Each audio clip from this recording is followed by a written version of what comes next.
This is not only for mechanical engineers, ये class mechanical and civil दोनों engineers के लिए है। लेकिन टारगेट एग्जाम क्या है Shubham?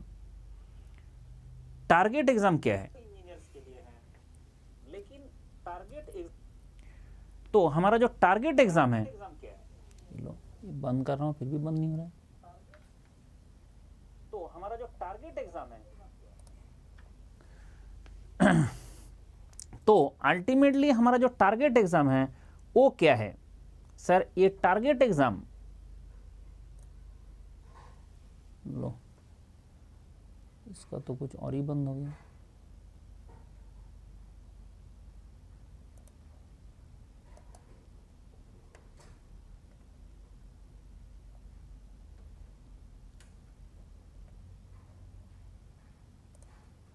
Just a minute.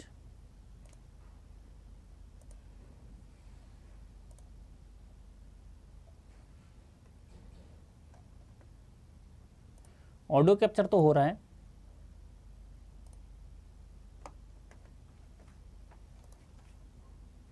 Hello,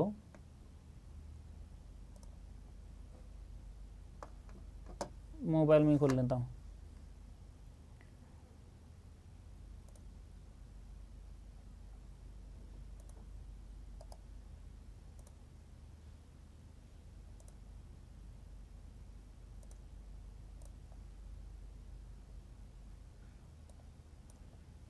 अभी दिखाई दे रहा है?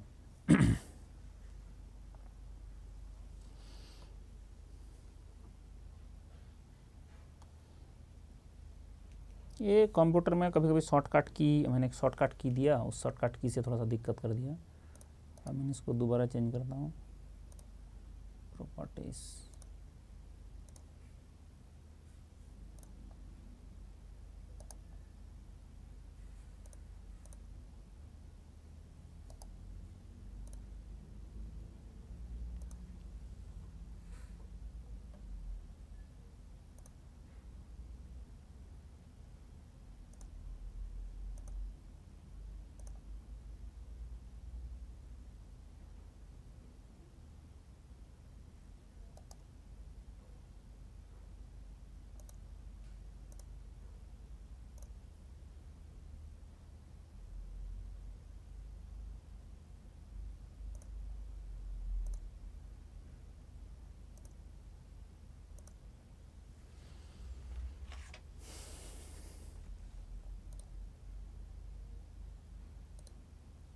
जो एग्जाम के लिए कि जो 13 एग्जाम अभी होने वाला है, 13 नॉट 1 2, एक हो चुका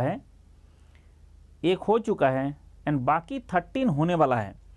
कौन सा? UPRVNL हो चुका है, अभी HPCL, BPSC, SSC एग्जाम के लिए कि जो 13 एग्जाम अभी होने वाला है।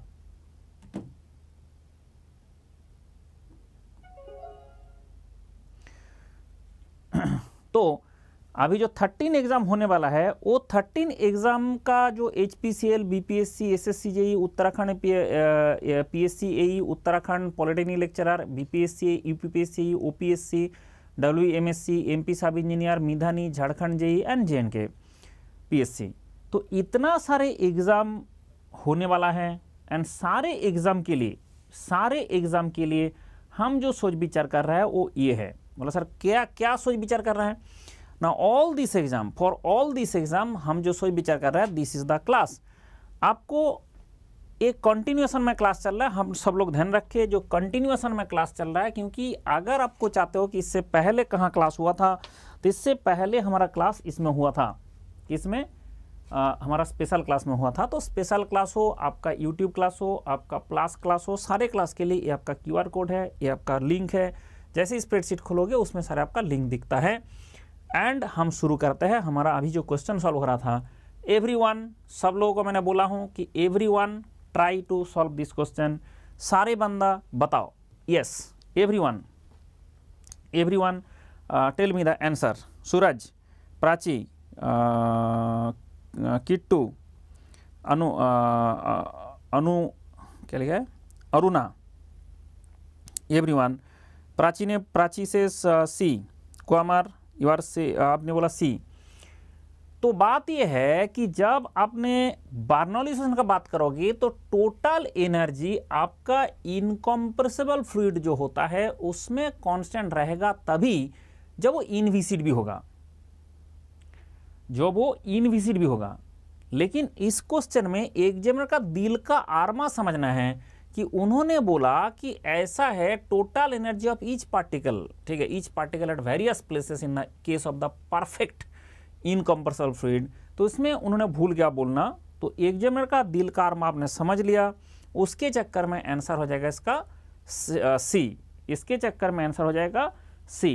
तो इनविसिड बोलना जरूरी था बट इनविसिड नहीं बोला, बट आपका दिल तो आपको समझ में आ गया, तो फिर क्यों आपका एग्जामिनर का दिल का आरमा जब समझ गए तो आप खुशी खुशी बता सकते हो सर इसका आंसर हो जाएगा। Next question is this according to Bernoulli's equation. इसमें बर्नौलीज इक्वेशन का जो फॉर्मेट है आपने देखो कौन सा फॉर्मेट आपको दिख रहा है सर, इसमें पी बाई रोजी वाला दिख रहा है हमें। पी बाई जब रोजी है मतलब डब्ल्यू है, डब्ल्यू का मतलब ही रोजी है। देखो ये बात ध्यान रखे, जो स्पेसिफिक वेट है ना, जो specific weight that is equal to जो इसका छोटा डब्ल्यू बोल रहा है वो आपका रोजी ही है, जो आपका स्पेसिफिक वेट बोला जाता है। तो अगर आपने पी बाई रोजी किया, अगर आपने पी बाई रोजी किया तो उसमें डब्ल्यू हो जाएगा plus V square by two g. तो P by rho g plus V square by two g plus Z equal to constant, P by rho g plus V square by two g plus Z equal to constant. ये आपका plus Z जो है that is equal to constant, ये आ जाएगा equation. Each term of Bernoulli's equation stated in form आपका this is constant has unit. This is very interesting question. किसका unit क्या होगा जब आपको बोला जाए किसका यूनिट क्या होगा। यस जसलेंद्र आप दूसरा क्वेश्चन का बताओ। Jitendra you are also correct, Kumar बोला है सी है, सौमदीप बोल रहा है सी होगा, प्राची बोल रहा है सी होगा, सचिन बोल रहा है M metre, yes you are correct. Adam Roy yes C, Jitendra gravity, Jaslendra Sachin. देखो बेटा एक्चुअली इसका यूनिट है जूल पर न्यूटन। आप जूल का मतलब तो न्यूटन इंटू मीटर है, इसके चक्कर में नीचे न्यूटन है ये काट जाता है। एनर्जी पर यूनिट वेट जो आपका पी बाई रोजी वी स्क्वायर बाई टू जी जो भी आया है वो एनर्जी पर यूनिट वेट होता है। तो एनर्जी का यूनिट जूल है और न्यूटन है, और वेट का यूनिट न्यूटन है, उसके चक्कर में ये आपका जूल पर न्यूटन है, वो बाई डिफॉल्ट बचेगा मीटर और कुछ बचेगा नहीं। इन दिस केस बचेगा मीटर और कुछ बचेगा नहीं। देखो ऐसे ऐसे क्वेश्चन आता रहता है भर भर के। All the terms of the energy in Bernoulli's equation have dimension of, किसका डायमेंशन है इसका, जो जितना भी टर्म है इसका Bernoulli's equation में उसमें किसका डायमेंशन है। That is very interesting thing कि आपने एनर्जी बोल रहे हो, सौमदीप ने बोला डी, ठीक है Saumdeep you are correct, and Rahul, Shubham, Kumar, Jaslendra, Sachin, Lucky, Railway Gyan Hub, yes. देखो लोचा ये है कि क्वेश्चन बोल रहा है एनर्जी का, और इसलिए बहुत गलती भी होता है, क्वेश्चन भर भर का आता भी ऐसे बोल रहा है एनर्जी का, लेकिन यूनिट अगर मीटर है तो डायमेंशन उसका एल बनेगा। यूनिट अगर मीटर है उसका डायमेंशन एल बनेगा, और क्या बनेगा मतलब फिर एल से कहां से एनर्जी हो रहा है ना। वो एक्चुअली हम लोगों ने जूल पर न्यूटन को ऐसे किया, जूल होता है newton metre divide by newton, joule होता है आपका newton metre divided by newton. तो आपका newton metre divide by newton जो है वो हो जाता है आपका मीटर। तो all the terms of energy in Bernoulli's equation have dimension, वो आपका मीटर का होगा, सिर्फ मीटर मतलब लेंथ का होगा, इसलिए आंसर इसका डी है। Yes you are correct. हमने बहुत खुशी हुई इसको देखते हुए कि बहुत लोगों ने सही आंसर दे दिया। नेक्स्ट है the basis of the form. Yes किसने बोला ऑल सर डायमेंशन लेंथ है बट कंजर्वेशन ऑफ एनर्जी। हाँ ओजस एनर्जी पर यूनिट वेट कर देना आपने अगर पूरा इक्वेशन को रोजी से मल्टीप्लाई कर दो तब भी कांस्टेंट ही रहेगा। ओजस अगर पूरा इक्वेशन को आपने रोजी से मल्टीप्लाई कर दोगे तब भी तो चीज कांस्टेंट ही रहेगा। तो उसके चक्कर में बोला गया कि भाई तुमने रोजी से डिवाइड करके रखा है तो एनर्जी ही था, बट आपने उसको रोजी से डिवाइड करके रखा है, उसके चक्कर में वो एनर्जी ऐसे दिख रहा है। तो हाथी का दांत की तरह है, दिखता कुछ और है और होता कुछ और है, दिखता कुछ और है, होता कुछ और है। आप बोल रहा है basic form of the Bernoulli's equation does not consist of the following head. इसमें कौन सा हेड ये लोग मानता नहीं है, ठीक है। The basic form of Bernoulli's equation does not consist of the which of the following head.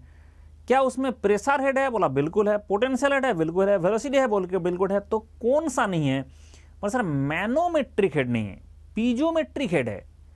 कौन सा हेड है? पीजोमेट्रिक हेड है, मैनोमेट्रिक हेड नहीं है। तो प्रेशर हेड आपका P by rho ji.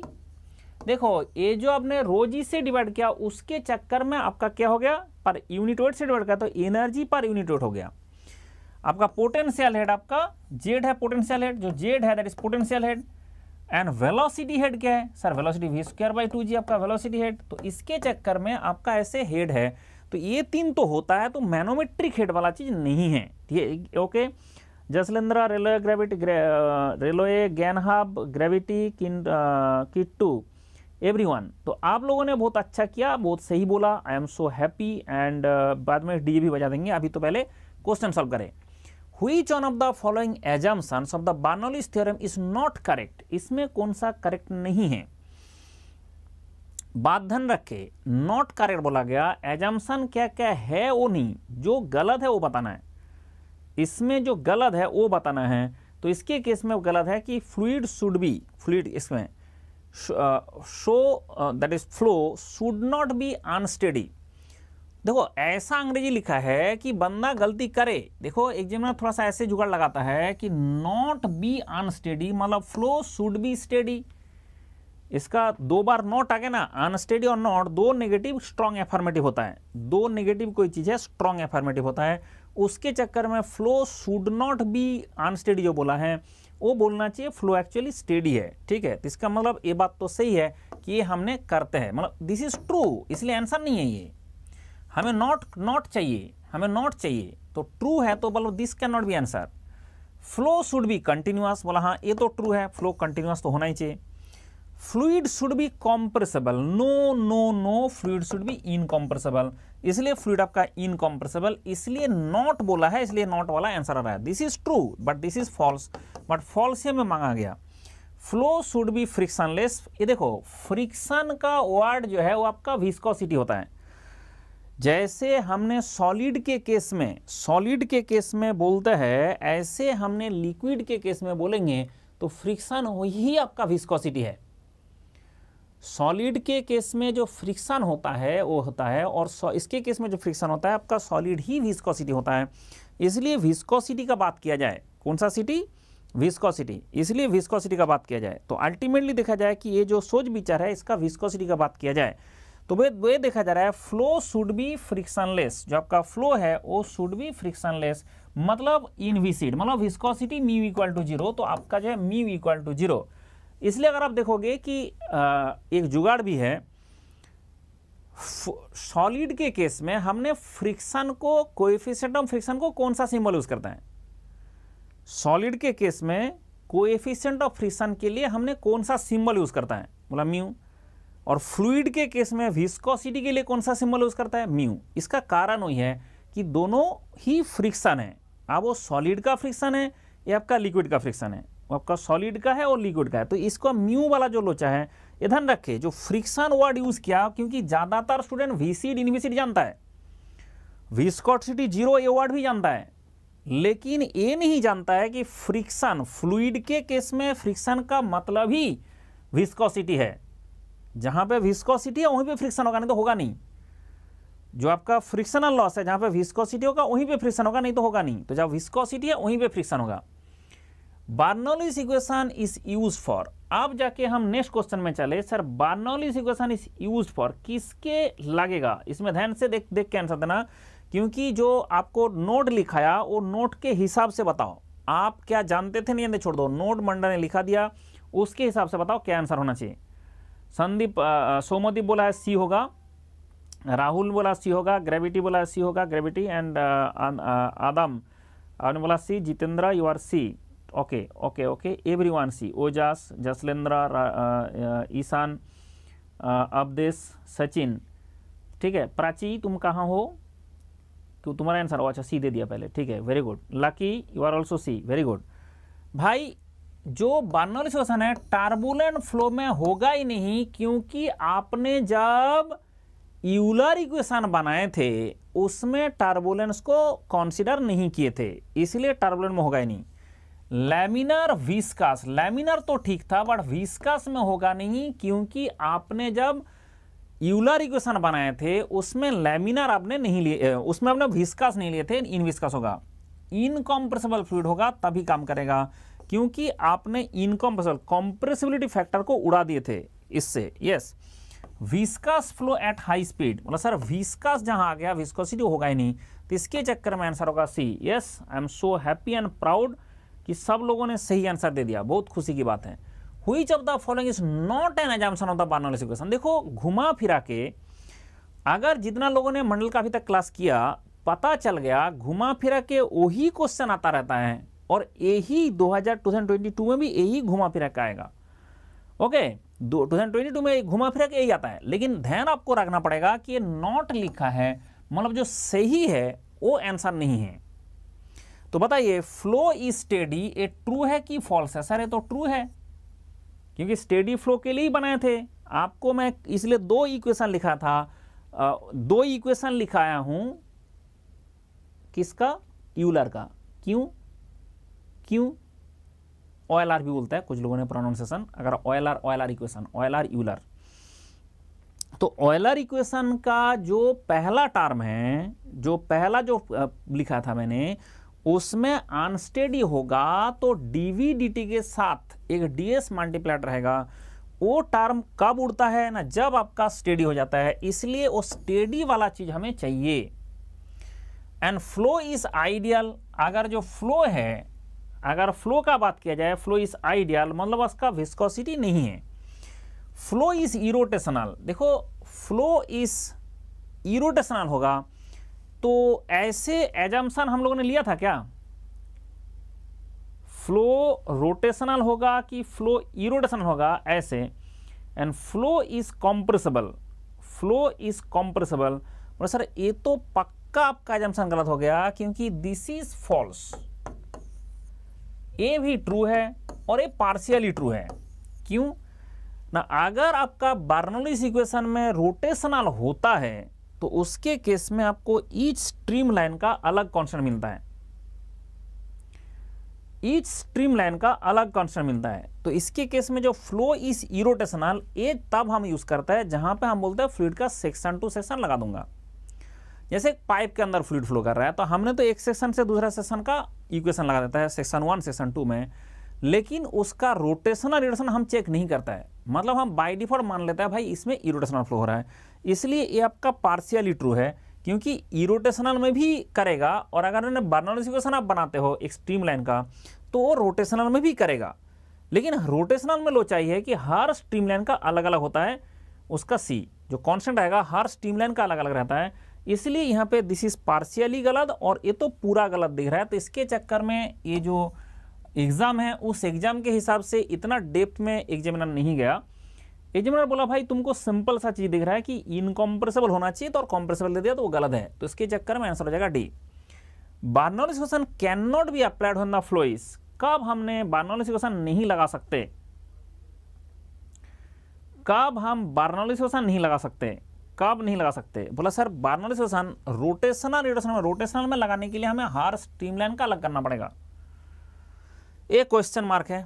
Turbulent में तो कभी नहीं लगा सकते, क्योंकि टर्बुलेंट का कांस्टेंट आपने फोर्स आपने उड़ा देते थे।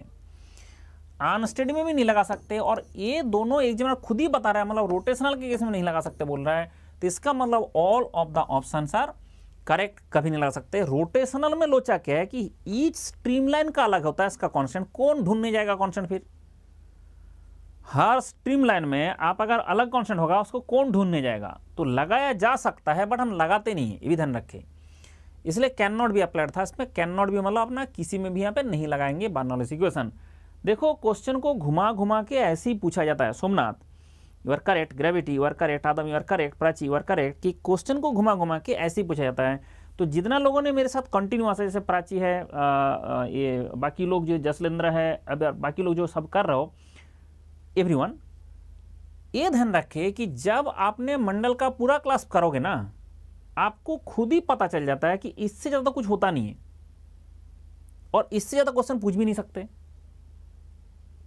इस क्वेश्चन का आंसर होगा which one of the following statement is correct while boundary layer equation, Bernoulli's equation लगेगा नहीं लगेगा?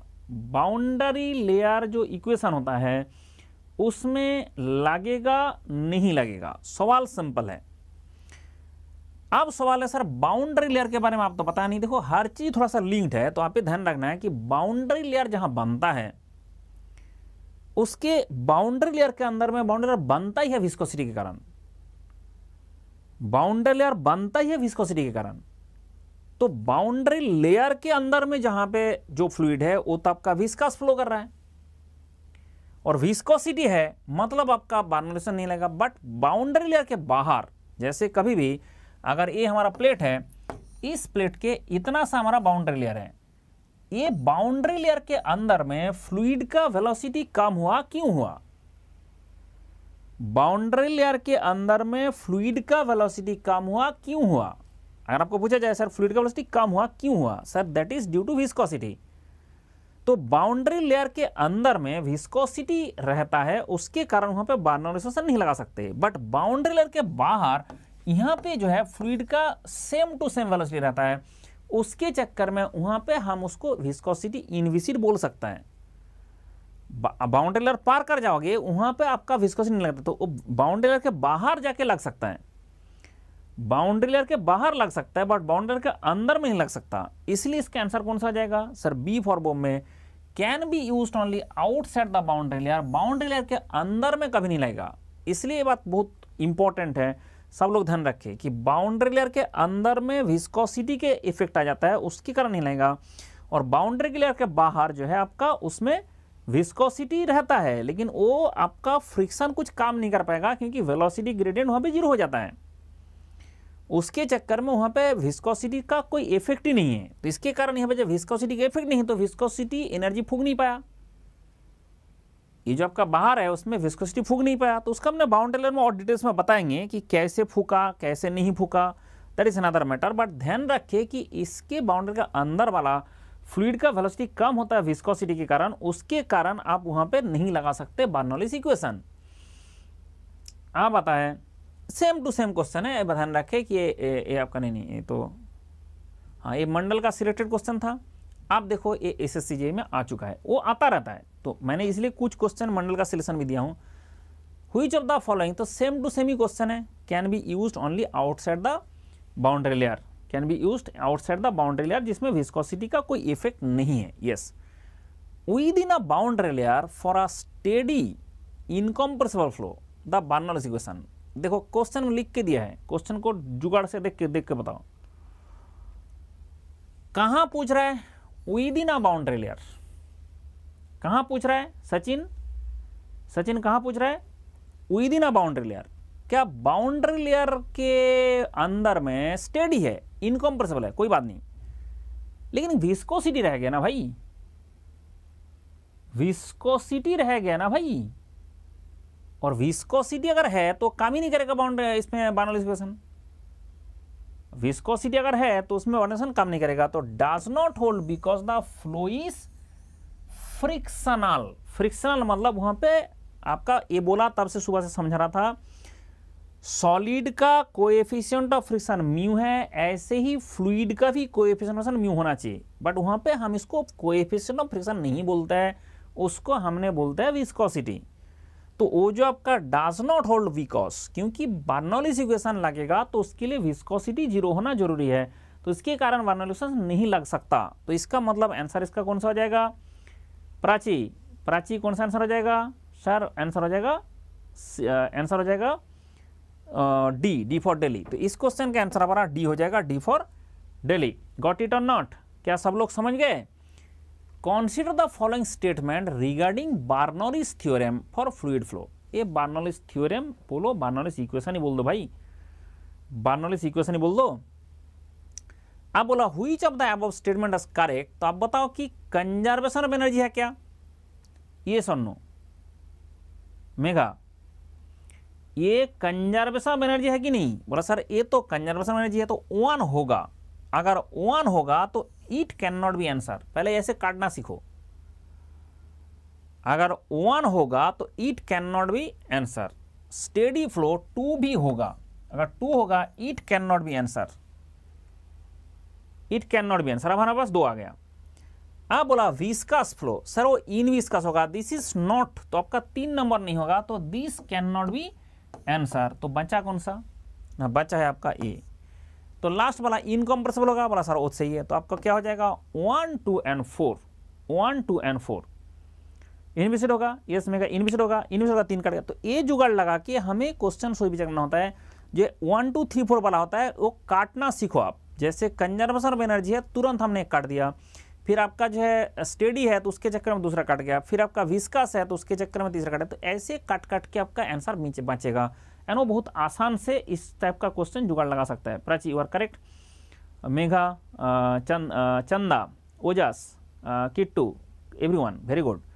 अब बताओ Bernoulli's equation P/ρ plus v² 2 + gz, अच्छा जी को वहाँ घुसा रखा है, इज एप्लीकेबल फॉर, अच्छा इसका यूनिट, अच्छा पहले क्वेश्चन का आंसर दो फिर मैं पूछता हूँ ये कब अप्लाई किया जाए। एवरीवन, एवरीवन, प्राची, मेघा, चंदा, ओजस, किट्टू, अंशुमान, हाँ पहला आंसर दिया gravity, yes you are correct, Prachi you are correct, gravity correct, Avdhesh correct, Jitendra correct, Somnath correct, Somdeep, Megha, Kumar, Sachin, Arpa, Rahul, Somnath, Adam, Jitendra, Ojas, Jaslendra, Chanda, very good. देखो बेटा जो बर्नौलीज इक्वेशन आपके लिखा हुआ है, इस इक्वेशन में स्टेडी होना जरूरी है, फ्रिक्शनलेस मतलब म्यू = 0 ये होना जरूरी है, इनकम्प्रेसिबल, यहाँ पे एक्चुअली फ्रिक्शनलेस का वर्ड का मतलब होता है इनविजिबल, अलोंग अ स्ट्रीमलाइन होता है, एक्चुअली अलोंग अ स्ट्रीमलाइन ही है। फिर आपका ई रोटेशनल फ्लो में हर स्ट्रीमलाइन का सेम आंसर, हर स्ट्रीमलाइन का सेम कॉन्सेप्ट, ठीक है, ठीक है। Shridhar thank you. श्रीधर, ये आपका जो फ्रिक्शन लिखा है वो फ्रिक्शन का मतलब ही भाई यहाँ पे कोई, यहाँ पे क्या है, यहाँ पे क्या है फ्रिक्शन का, अंजलि यहाँ पे क्या है ना, फ्रिक्शन का मतलब ही आपका यहाँ पे फ्रिक्शन मतलब यहाँ पे विस्कोसिटी है, फ्लूइड में फ्रिक्शन बोलना मतलब विस्कोसिटी बोल रहा है, ध्यान रखें। अच्छा सर ये अलोंग अ स्ट्रीमलाइन बोला जाए, हम जब बर्नौलीज इक्वेशन बनाते हैं आता तो आपका यूलर और ऑयलर इक्वेशन से, वो यूलर ऑयलर जो इक्वेशन है, यूलर कुछ पूरा कंट्री में कुछ लोकेशन में यूलर बोलता है, कुछ लोकेशन में ऑयलर बोलता है, ठीक है उनका प्रोनाउंसिएशन। तो इसलिए जो मेन बात हो रहा है कि ये जो खेल है कि स्ट्रीम लाइन में क्यों बोला, हम तो स्ट्रीम लाइन देखते ही नहीं है, क्योंकि आप ई रोटेशनल फ्लो में लगाते हो तो सारा स्ट्रीम लाइन का कांस्टेंट सेम है, इसके चक्कर में हमें देखना नहीं पड़ता कौन सा स्ट्रीम लाइन है, कौन सा फ्लो में, ई रोटेशनल फ्लो में। बट अगर कहीं पे रोटेशनल फ्लो होगा, अगर कहीं पे रोटेशनल फ्लो होगा तो उसके केस में हर स्ट्रीम लाइन का अलग अलग कांस्टेंट आएगा, हर स्ट्रीम लाइन का अलग अलग कांस्टेंट आएगा। यस, अब खेल क्लियर हुआ। लेकिन मेरा सवाल अभी है कि एनीवन बता दो कि अभी इसका यूनिट क्या है, व्हाट इज द यूनिट, इसका यूनिट क्या होगा, क्योंकि आपने देखा जी से डिवाइड नहीं किया मीटर होगा नहीं, जी से डिवाइड नहीं किया इसका मीटर होगा नहीं, हाँ इसका यूनिट मीटर होगा ही नहीं, हो ही नहीं सकता क्योंकि जी से डिवाइड नहीं किया ना भाई। अगर ये P/ρg होता तो तब जाके मीटर होता, P/ρg नहीं है पे v² 2g होता तो ये होता, प्लस gz होता तो ऐसे होता, लेकिन लोचा है कि नीचे तो g नहीं है ना, ये तो g घुस गया ना उसके साथ। बोला सर एक आसान जुगाड़ से बात किया जाए, यस राहुल ने सही जुगाड़ लगाया, आसान जुगाड़ से बात किया जाए कि अगर आपको z के साथ g आके घुसा तो g का यूनिट क्या है सर, मीटर पर सेकंड स्क्वायर, और इसका क्या है मीटर, सर मीटर स्क्वायर पर सेकंड स्क्वायर हो जाएगा। फिर ये जो इसका यूनिट आ जाएगा मीटर स्क्वायर पर सेकंड स्क्वायर, बोला सर तो आपने उसमें चले गए, किसमें, बेसिक्स में, आपने तो उसमें चले गए एकदम बेसिक्स में। अब इसलिए बात होता है कि थोड़ा सा हम एक चीज दिखाएंगे आपको कि बर्नौलीज इक्वेशन को अलग अलग तरीके से लोगों ने बनाए थे, एंड अलग अलग तरीके से जब बनाए थे तब जाके ये लोचा पैदा हुआ कि उसका यूनिट क्या बनाया जाए। तो यूनिट बनाने के लिए आपको इस तरह से जुगाड़ लगेगा। आप देखो कि कुछ लोग क्या करता है कि फॉरेन ऑथर का किताब खरीद के पढ़ते हैं, पढ़ने के बाद फिर जब क्वेश्चन आता है तब बंदा से क्वेश्चन ही सॉल्व होता है। This is standard. तो आप इंडियन कॉन्टेक्स्ट में अगर बात करोगे तो उसके केस में आप देखोगे कि हमें जो पढ़ना पड़ता है, हमें ऐसे कंपटीशन फेस करना पड़ता है। अब बहुत सारे कंट्री है जैसे यूके है, वहां पे कंपटीशन है ही नहीं, और जहां पे कंपटीशन नहीं है, जहां पे कंपटीशन नहीं है तो वहां का कॉन्सेप्ट यहां पे चलाओगे तो फिर कॉम्पिटिटिव एग्जाम में क्वालिफाई नहीं कर पाएगा ना बंदा। लॉजिक समझ में क्या बोल रहा हूं? कुछ टीचर का खेल क्या होता है कि वो लोग सीधा जुगाड़ लगाता है कि हम आपको बर्नौलीज इक्वेशन बना देंगे, बर्नौलीज इक्वेशन, लेकिन ये सब नहीं बताएंगे जो यहां पे है। तो ये मेरा क्लास नोट है, मेरा क्लास नोट वैसे आपको मिलेगा। जब आपने रोजी से डिवाइड किया तो एनर्जी पर यूनिट वेट होता है, बट जब आपने जी से डिवाइड नहीं करोगे तो उसमें जूल पर केजी होता है। वो मीटर स्क्वायर पर सेकंड स्क्वायर है, बट वो जूल पर केजी है भाई। बोला ना तो मैंने रो से डिवाइड करूंगा ना तो जी से करूंगा, तो वो एनर्जी पर यूनिट वॉल्यूम है। तो ये तीन चीज आपने लिखो, ये जो तीन लाइन यहां पे लिखा हुआ है ये तीनों चीज लिखो। This is required for Indian context. India में हम हैं तो हमें इंडिया का बात करना है, तो इंडियन कॉन्टेक्स्ट में स्टूडेंट को एग्जाम सेंटर में क्वेश्चन सॉल्व करना होता है, इसलिए यह एनर्जी हमेशा रहेगा क्योंकि एनर्जी इक्वेशन है। आपने यूनिट वेट से डिवाइड किया तो उसके चक्कर में जूल पर न्यूटन मिल के आपका मीटर बन गया। आपने पर यूनिट मास से डिवाइड किया तो उसके चक्कर में आपका जूल पर केजी हो गया, जो मीटर स्क्वायर पर सेकंड स्क्वायर है। एंड अगर आपने बोला मैं रो और जी दोनों से डिवाइड नहीं करूंगा तो वो आपका एनर्जी पर यूनिट वॉल्यूम हो जाता है। तो एनर्जी पर यूनिट वॉल्यूम हो जाएगा तो वो आपका जूल पर मीटर क्यूब है। और सर हम कैसे याद रखें कि इतना चीजें, अगर गलती हो गया तो तब मंडल का एक जुगाड़ ध्यान रखे। ये जो पी एन वी है ये ना फ्लो वर्क कहा जाता है थर्मोडायनेमिक्स में, बट थर्मोडायनेमिक्स में ये आपका वॉल्यूम होता है, याद करो। तो ये जो चीज है ये आपका पी एन वी है, थर्मोडायनेमिक्स में उसका नाम वॉल्यूम होता है, एंड इस चीज का नाम है फ्लो वर्क। मतलब क्या है ना, पी के साथ यहां पे वी नहीं है तो वर्क तो एनर्जी है, तो एनर्जी पर यूनिट वॉल्यूम होगा। एक खतरनाक जुगाड़ सीख लो, ठीक है, एक खतरनाक जुगाड़ सीख लो कि अगर आपका ऐसा है तो इसके केस में पी अकेले बैठा है तो प्रेशर का यूनिट तो प्रेशर का है, ये तो यूनिट प्रेशर का है ना, लेकिन वो एनर्जी कहां से आ रहा है, ये तो प्रेशर का है, एनर्जी कहां से आ रहा है, ठीक है, एनर्जी कहां से आ रहा है, नहीं एमजीएच भी नहीं होगा। पी प्रेशर, प्रेशर एमजीएच नहीं, ई एमजीएच होता है भाई, ठीक है, ई एमजीएच होता है, प्रेशर एमजीएच नहीं होता है। इसलिए क्या होता है कि ये जो P है, ध्यान रखें कि थर्मोडायनेमिक्स में आपने पढ़े हो PV आपका फ्लो वर्क होता है, PV आपका फ्लो वर्क होता है। तो आपने वहां पे भी वॉल्यूम है तो प्रेशर के साथ वॉल्यूम मल्टीप्लाई करते तो आपका एनर्जी आता, प्रेशर के साथ वॉल्यूम मल्टीप्लाई करते तो आपका एनर्जी आता। आपने वॉल्यूम मल्टीप्लाई नहीं किया, उसके चक्कर में नीचे आपका वॉल्यूम हो गया। तो ऐसे जुगाड़ इस्तेमाल किया जा सकता है फॉर दिस। क्या क्लियर हुआ विषय? अकेला अगर पी बैठा है, अकेला अगर पी बैठा है उसके केस में ऐसे जुगाड़ हम इस्तेमाल कर सकते हैं।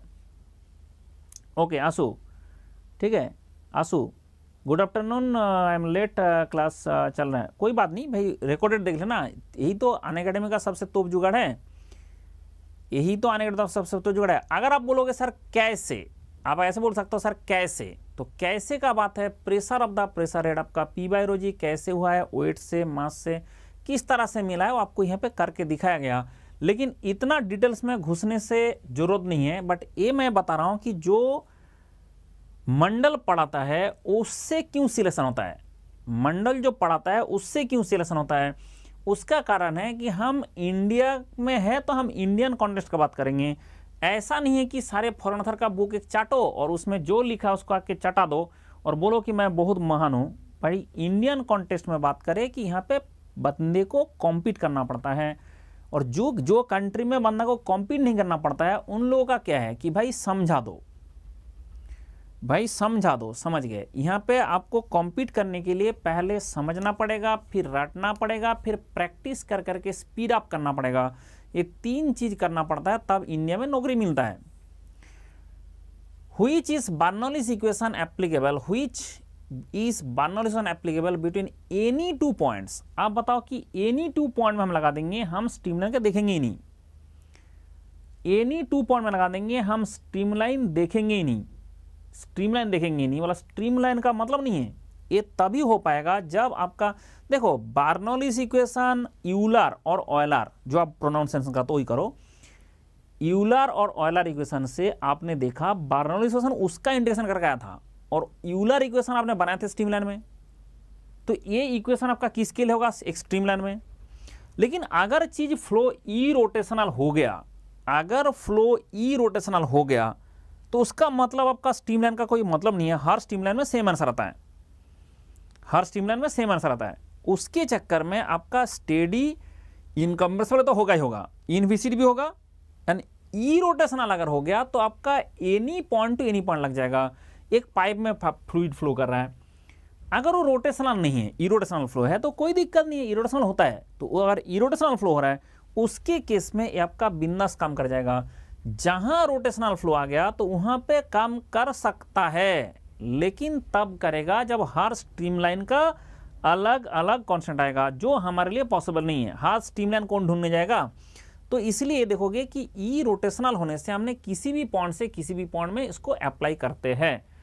ये बहुत लोचा वाला क्वेश्चन था, इसलिए ध्यान रखें, इस पॉइंट को ध्यान रखना जरूरी है। हालांकि इस पॉइंट को ध्यान रखना मेगा, ये पॉइंट को ध्यान रखना बहुत जरूरी है। A liquid flows from low level Z1 pressure P1 and higher level Z2 pressure P2, it can be concluded. अब देखो एक लिक्विड फ्लो कर रहा है लो लेवल से हाई लेवल में, एक लिक्विड फ्लो कर रहा है लो लेवल से हाई लेवल में।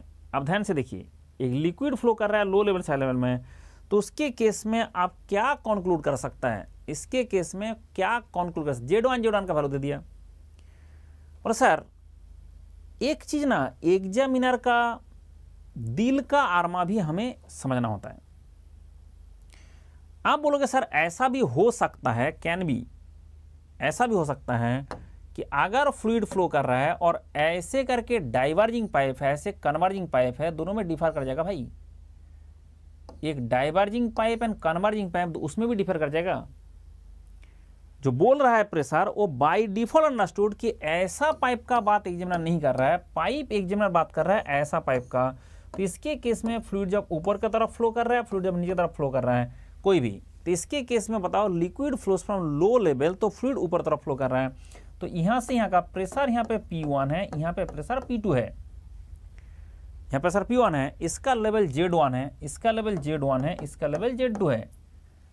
तो इसके केस में बोलेंगे सर अगर आपने देखा कि इसमें Z1 से Z2 ज्यादा हो रहा है, Z1 से, तो और प्रेशर तो इसका तो वॉल्यूम इसका कांस्टेंट है, तो आपका V का वैल्यू सेम ही रहेगा, V का वैल्यू यहाँ पे सेम ही रहेगा ना। तो इसके चक्कर में बोलेंगे सर इसका मतलब हमारा P1 divide by rho g plus V square divide by 2G plus Z1 that is equal to P2 divide by rho g plus V square by 2G plus Z2 होगा। तो इसके चक्कर में आपका क्या हो जाएगा ना, इसके चक्कर में V कैंसिल आउट कर दो, इसका V कैंसिल आउट कर दो, इसके चक्कर में आपने इसका V जो है वो दोनों कैंसिल आउट कर दो, ठीक है, उसका V जो है वो दोनों कैंसिल आउट कर दो।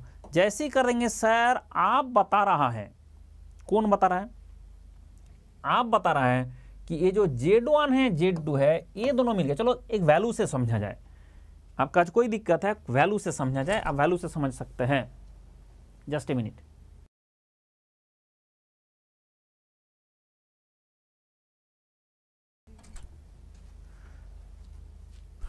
तो ये बात है कि एक वैल्यू से समझो और आसान से समझ में आता है। एक्चुअली ना ये बड़े छोटे करने से बहुत दिक्कत होता है।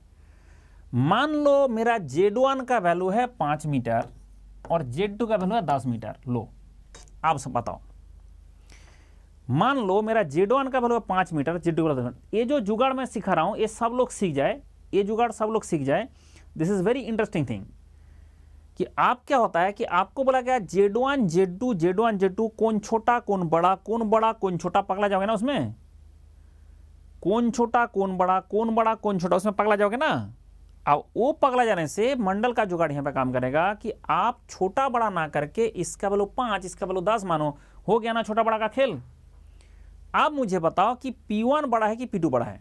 सर ये छोटा चीज के साथ ये छोटा है, इसके साथ बड़ा चीज जुड़ना पड़ेगा तब ना उसका मैच करेगा। तो मतलब क्या है, P1 आपका ज्यादा है और P2 आपका कम है, तो इसके P1 ज्यादा है P2 कम है, तो फ्लो ऊपर की तरफ क्यों जा रहा है ना। सर टोटल एनर्जी का बात होता है, टोटल एनर्जी का, इसमें टोटल एनर्जी का बात होता है। तो टोटल एनर्जी का बात होता है, उसके चक्कर में आपका टोटल एनर्जी। तो आप बताओ कि वेलोसिटी दोनों सेम है, ये आप कैसे अज्यूम कर लिया। बोला सर एग्जामिनर का दिल कारमा समझ के। तो इसलिए ये जो टर्म है ये पहली बार इस धरती में पूरा इंडिया में एक आदमी यूज करना शुरू किया था। एंड आज सारा लोग बोलता है कि एग्जामिनर का दिल का आरमा समझना है। अगर आप कोई भी कॉम्पिटिटिव एग्जाम देने जाते हो कि एग्जामिनर का दिल का आरमा समझना पड़ेगा, तो एग्जामिनर का दिल का आरमा से ही बात करना है। नेक्स्ट टॉपिक है अकॉर्डिंग टू, ये जो क्वेश्चन दिया है आप ध्यान से देखो। According to Bernoulli's principle in fluid dynamics for inviscid flow increase in speed of fluid leads to which of the following. अगर आप इंक्रीज करोगे speed, which of the following. बोला सर इंक्रीज स्पीड करने से क्या होगा। यस एवरीवन, अभी पहले आपका बारी है, आप आंसर दो।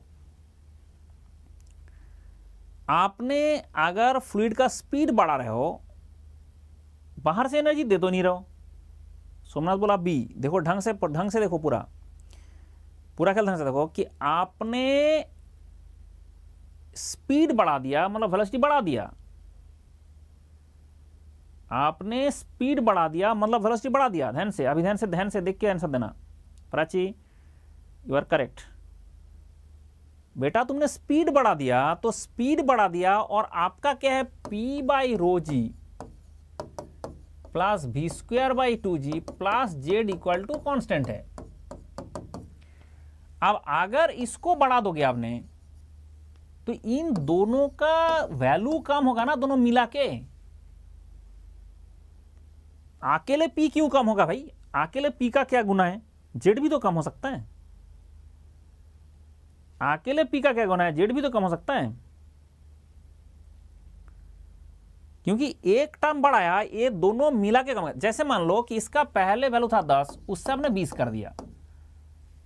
10 पहले वैल्यू था, 20 कर दिया। अब ये 20 कॉम्पेंसेट करने के लिए आइदर तो ये 10 कम हो जाए, नहीं तो ये 10 कम हो जाए। हमें क्या जाता है, टोटल तो हमें कांस्टेंट चाहिए। आइदर तो P/ρg 10 कम हो जाए ना, तो ये 10 कम हो जाए। ये जो 10 बढ़ रहा है उसके लिए ये दोनों मिला के भी कर सकता है। इसलिए जो लिखा है डिक्रीज इन प्रेशर और डिक्रीज इन पोटेंशियल एनर्जी, ये दोनों बात सही है। इसलिए गलती यहां पे स्वाभाविक था। जिसका भी गलती हुआ ये ध्यान रखे, स्वाभाविक था। लेकिन ये गलती दोबारा नहीं करना है।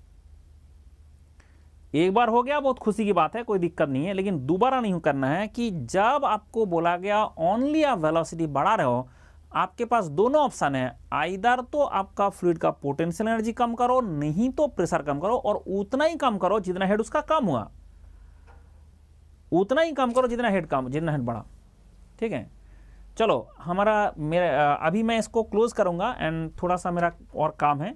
ठीक है, काम है मतलब मुझे जो है एक मीटिंग अटेंड करना है। तो फिर कल मिलते हैं स्पेशल क्लास में, उसके बाद एक क्लास में सेम टू सेम ऐसे ही रहेगा। ओके, बाय बाय, खुश रहो।